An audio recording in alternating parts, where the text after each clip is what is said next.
Un exercice ici sur la divisibilité.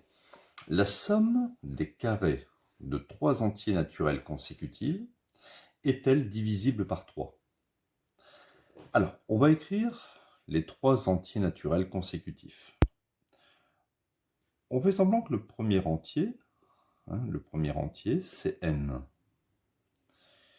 Donc en fait, le deuxième entier, l'entier qui le suit, ça sera n plus 1. Et le troisième entier en question, enfin, l'entier qui suit n plus 1, c'est n plus 1 plus 1, c'est n plus 2. Alors, on me parle de la somme des carrés de trois entiers. Donc, je vais prendre le carré de n, plus, pour la somme, n plus 1 au carré, plus n plus 2 au carré. Voilà, ça c'est la somme des carrés de trois entiers consécutifs.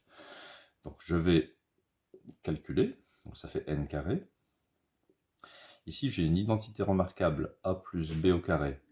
Donc ça fait n carré, plus 2 fois n fois 1, donc 2n, plus 1 au carré, ça fait 1.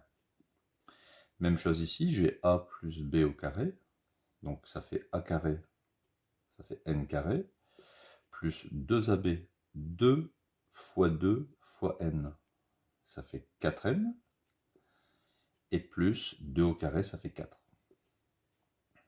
J'obtiens donc n carré plus n carré plus n carré, ça fait 3n carré.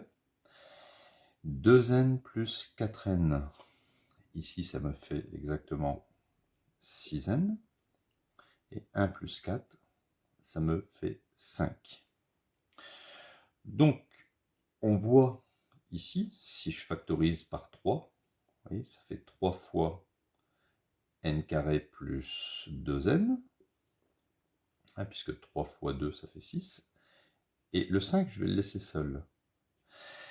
Eh bien, on s'aperçoit ici que cette somme ne sera pas divisible par 3 à cause de la présence du 5. S'il n'y avait pas le 5, on aurait pu factoriser par 3. N carré plus 2n, ça c'est un entier. D'accord? S'il n'y avait pas eu le 5, la somme aurait été divisible par 3. À cause du 5, ça n'est pas valable. On pouvait faire ça, ou alors juste, il y a une autre technique, c'est de prendre un contre-exemple. C'est-à-dire, prenez juste un exemple.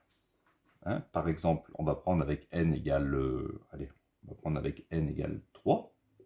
Si on fait 3 au carré plus 4 au carré plus 5 au carré, 3 au carré ça fait 9, 4 au carré ça fait 16, 5 au carré ça fait 25.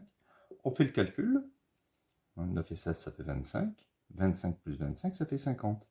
Et 50 n'est pas divisible par 3. Donc il suffisait de un seul contre-exemple pour montrer que la somme des carrés de trois entiers naturels consécutifs n'est pas divisible par 3. Soit on prend un contre-exemple, ou soit on fait comme ceci.